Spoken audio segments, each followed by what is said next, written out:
આજે જૂની કચેરીમાં જે જૂની મામલતદાર કચેરી પહેલાં બેસતી ત્યાંનું જૂના જે આધાર કાર્ડ અને ચૂંટણી કાર્ડ જૂના મળી આવ્યું જે 1996-97 વાળા ચૂંટણી કાર્ડ છે તેઓ શરૂઆતમાં 2 નકલમાં બનાવવા હતા કે એક નકલ મતદારને દેવાની હોય અને એક નકલ ઓછી તરીકે રાખવાની હતી.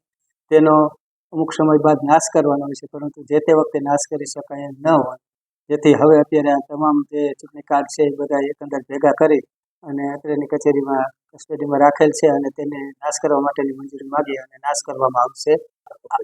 આ સિવાય પણ જૂની ફાઇલો અને જૂના 7/12ના પેજ છે જે હવેથી ટૂંક સમયમાં જે ત્યાંથી બધું એકત્ર કરી અને યોગ્ય રેકોર્ડને યોગ્ય જગ્યાએ રાખવામાં આવશે.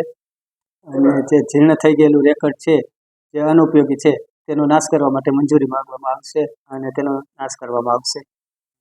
હાલની જે પંચ કચેરી છે નાયબ કાર્યપાલક ઇજનેર સ્ટેટ હસ્તકની છે.